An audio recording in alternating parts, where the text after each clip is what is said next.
Peña Nieto ya no engaña a nadie. En la víspera de la llegada de los Reyes Magos, Peña Nieto vuelve con un nuevo mensaje de hipocresía y engaño hacia la nación. El gobierno federal está empeñado en echar gasolina al fuego. Mientras más trata de engañar y apaciguar la indignación del pueblo por el gasolinazo, más se enfada a la gente. En su reciente mensaje a la nación, dice: Mexicanas y mexicanos, es un gusto saludarlos al iniciar 2017. Espero que hayan celebrado en familia las fiestas decembrinas y de Año Nuevo.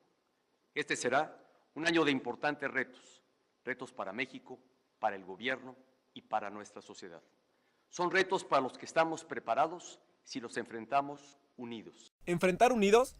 ¿Qué unidad puede haber cuando prácticamente todas las medidas tomadas por esta administración han sido para afectar más la economía de la gente y entregar los recursos nacionales al capital privado? Claro, puede y debe haber unidad entre los de abajo para enfrentar lo que se viene, este gasolinazo, el de febrero y la liberalización total de las gasolinas programada para los siguientes meses, la cual amenaza con encarecer rápidamente la vida de los mexicanos. Para ello, tendremos que desarrollar un amplio movimiento popular, bien organizado y cada vez más fuerte. Un movimiento dirigido por asambleas populares, en las que se fortalezcan los lazos de unidad y se decidan las acciones a tomar. Un movimiento unificado. Pero, ¿unidad con el gobierno? ¿Con el PRI? ¿Con los partidos del Pacto por México? ¿Unidad con los que nos saquean sistemáticamente? Imposible. No podemos aceptarlo. La unidad es posible, pero entre los que luchan, y no la falsa unidad a la que llama Enrique Peña Nieto. El primero, sin duda, es el aumento en el precio de las gasolinas. Sé que hay mucha molestia y enojo por esta situación. Son sentimientos que entiendo y que comprendo. Otra mentira más. Peña Nieto no puede entender ni comprender el golpe que significa un aumento en el precio de la gasolina, que repercutirá inevitablemente en el aumento de los demás productos básicos, cuando él no gana un salario mínimo, cuando él no viaja en transporte público, cuando él no tiene jornadas laborales extensas, cuando él no padece el alza del huevo y de la tortilla, porque él no trabaja en la informalidad que da empleo a la mayoría de los mexicanos. No puede entender ni comprender porque él no es el pueblo, él no es nosotros, no nos representa. Es importante subrayar que este ajuste en el precio de la gasolina no se debe a la reforma energética ni tampoco a un aumento en los impuestos. Miente descaradamente. Por supuesto que la debilidad del sector energético mexicano se debe a la reforma energética, y más aún, al conjunto de políticas neoliberales en el sector energético del país, a la quiebra artificial de Pemex, al permanente bloqueo que impide la inversión pública en construcción de refinerías nacionales, y a la reciente entrega de la riqueza petrolera al capital privado, principalmente extranjero, producto de la reforma energética. Miente, porque los mismos patrones de la Coparmex han señalado que casi el 40% del precio de las gasolinas en nuestro país está relacionado con los impuestos que recibe el gobierno por esos productos. Así que tienen una posibilidad inmediata de revertir esos aumentos independientemente del precio internacional. ¿Por qué subió entonces el precio de la gasolina? Porque en el último año, en todo el mundo, el precio del petróleo aumentó cerca de 60%. Esto, a su vez, ha aumentado el precio internacional de la gasolina, lo que nos afecta directamente, ya que desde hace años México importa más de la mitad de los combustibles que consumimos. En pocas palabras, se trata de un aumento que viene del exterior. Pero ¿cómo? ¿Cómo un país petrolero como el nuestro llegó a esta situación? Hay que tener claro que un aumento en los precios de la gasolina y el petróleo no debería afectar negativamente a una nación con tanta riqueza en hidrocarburos como la nuestra. Al contrario, debiera beneficiarla, pues al vender más caros estos productos, el ingreso nacional aumenta. Pero las políticas gubernamentales aplicadas desde hace años y rematadas por este gobierno peñanietista, con su reforma energética, ha desmantelado a toda la industria energética mexicana. El argumento de los precios internacionales lo usan cuando les conviene. ¿Por qué en 2014, 2015 y 2016 no bajó el precio de la gasolina para los mexicanos si el precio de los hidrocarburos a nivel internacional anduvo por los suelos? En lugar de disminuciones, lo que tuvimos fueron aumentos mensuales en el precio de las gasolinas de Pemex. La crisis energética que hoy usan como argumento para asegurar que debemos resignarnos a la espiral inflacionaria que ya está desatando este primer gasolinazo, la generaron ellos. Y como siempre, pretenden que la paguemos nosotros, aguantando con los brazos cruzados que el nivel de vida de un pueblo, ya de por sí castigado, se desplome aún más. Y viene el chantaje social.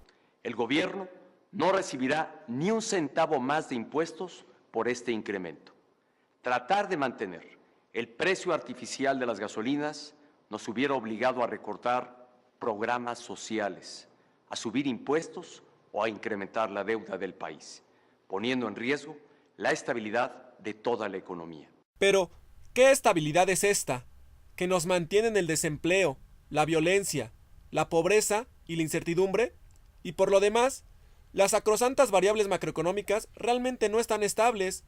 Lo que se tiene castigado es el salario. Pero la inflación se está disparando, la deuda está por los cielos, el desempleo repunta. Todo está hecho un cochinero. Y sigue el chantaje. De hecho, mantener un precio artificial de la gasolina en 2017, como el que teníamos en diciembre, habría significado un gasto adicional de más de 200,000 millones de pesos. Este monto equivale a paralizar por 4 meses todos los servicios del Seguro Social, desde consultas con el médico familiar hasta cirugías, guarderías y servicios de emergencia.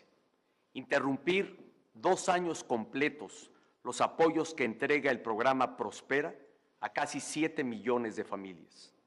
Suspender 3 años el Seguro Popular, que cuida la salud de más de 50 millones de mexicanos. Aquí les pregunto, ¿qué hubieran hecho ustedes? ¿Qué hubieran hecho ustedes?, pregunta Peña, como si no hubiera otra opción. Quieren chantajearnos diciendo que si no aceptamos el incremento, se paralizarían todos los programas y servicios sociales que ya mencionó. Pero sí hay otra opción. La opción de distribuir de otra manera los recursos que producimos los millones de mexicanos para beneficio de las grandes masas de empleados y trabajadores. La opción de quitar impuestos en los productos que más afectan la economía de los hogares y aumentarlos a las grandes ganancias de los dueños del dinero. La opción de hacer un cambio en la orientación económica del país, construir refinerías y avanzar en la soberanía energética. El país es rico y sí hay recursos. El problema es cómo se distribuyen y cómo se los roban. Por solo mencionar 3 ejemplos, 8 exgobernadores acusados de corrupción y lavado de dinero, entre otras perlas, incrementaron la deuda de sus estados en más de 180,000 millones de pesos en conjunto, durante los últimos 4 años, robando la mayor parte y cargando la deuda a la población. Entre 2015 y 2016, Peña Nieto perdonó a 15 empresas el pago de impuestos por al menos 15,000 millones de pesos, de acuerdo a informe de Fundar. El puñado de empresas transnacionales beneficiadas por las reformas estructurales acumulan jugosas ganancias que sumaron 18,500 millones de pesos en tan solo los últimos 3 meses, gracias a los contratos con el gobierno federal. Sí se puede y se debe revertir el gasolinazo. En este país hay recursos suficientes para subsidiar los productos que consume el pueblo que paga impuestos, pero eso no lo hará el gobierno por voluntad propia. Podemos lograr precios razonables y accesibles de la gasolina, el gas y la electricidad, así como los productos de la canasta básica. ¿Qué hubieran hecho ustedes? Nosotros haríamos eso. Además, mantener precios artificiales de la gasolina significaría quitarle recursos a los mexicanos más pobres para dárselos a los que más tienen. 60 millones de mexicanos, los de menores ingresos, solo consumen el 15% de la gasolina, mientras que 12 millones, el 10% de la población de mayores ingresos, consume 40% de la gasolina. Este es un argumento tramposo. Los precios de la gasolina y la electricidad, que también acaba de subir, afectan a los precios de todos los productos, porque son insumos que se usan en la producción, transporte y comercialización de todos. La ola inflacionaria que esto va a desatar ya ha empezado a sentirse en varios estados. Lo único que no aumenta es el salario. Por supuesto que todo subirá, y la más castigada será la ya precaria economía familiar.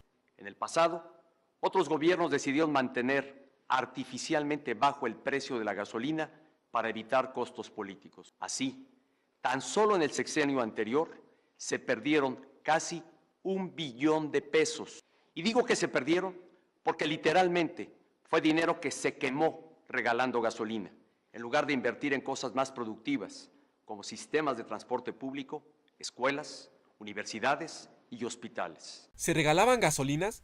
Por favor, si algo no le ha importado a este gobierno es la salud y la educación de los mexicanos. Su supuesto recorte a los salarios de los mandos superiores del gobierno y de 20,000 plazas del sector público es peccata minuta al lado del enorme despojo que se viene, con este aumento y los que ya están programados para la gasolina, como todo el efecto dominó sobre los demás precios. En nuestro caso, lo primero que hicimos antes de tomar esta medida fue recortar el gasto del propio gobierno de la República en casi 190,000 millones de pesos. Hemos tenido que eliminar alrededor de 20,000 plazas laborales, lo que representa una reducción en sueldos y prestaciones de más de 7,700 millones de pesos. A pesar de esta explicación, sé que el hecho de que las gasolinas se ajusten a su precio internacional es un cambio difícil, pero como presidente, mi responsabilidad es justamente tomar decisiones difíciles en el presente para evitar afectaciones mayores en el futuro. Si no cuidáramos la estabilidad de nuestra economía, ¿qué pasaría? Habría jefas y jefes de familia que perderían su trabajo. Jóvenes que hoy se están graduando no encontrarían un empleo. Las parejas que acaban de comprar una casa a crédito verían muy difícil completar sus pagos. Y las amas de casa verían que su gasto ya no les alcanza, pues subirían todos los precios. Eso es lo que pasa cuando un país pierde su estabilidad económica. Las familias, sobre todo las de menores ingresos, acaban siendo profundamente afectadas. Y para evitarlo es que hoy el gobierno está tomando decisiones difíciles. ¿Pero cuál estabilidad? ¿Mantener estable la pobreza en 60 millones de mexicanos? ¿Mantener estable la informalidad en un 60%? ¿Mantener estable el desempleo en millones de personas? ¿Mantener la violencia del crimen organizado? ¿Esta es la estabilidad que está en juego? Esa es justo la estabilidad de la miseria, del hambre y de la violencia la que quiere mantener el gobierno. No lo podemos permitir. El otro reto que deberemos enfrentar en 2017 es el de construir una relación positiva con el nuevo gobierno de los Estados Unidos. Refrendaremos los sentimientos de amistad del pueblo de México con el pueblo norteamericano y trabajaremos con toda decisión para mantener y fortalecer las relaciones económicas, culturales y familiares entre los dos países. Lo cierto es que la reaparición en el gabinete de Luis Videgaray, quien orquestó la visita de Donald Trump a México cuando era candidato a la presidencia de Estados Unidos, lo que augura es que la línea del gobierno mexicano será la de buscar que Trump nos perdone la vida. Es decir, la línea de la sumisión y el entreguismo, de agachar la cabeza frente al imperio. Muchas gracias. Definitivamente, este nuevo mensaje del gobierno no hace más que exacerbar el enojo del pueblo.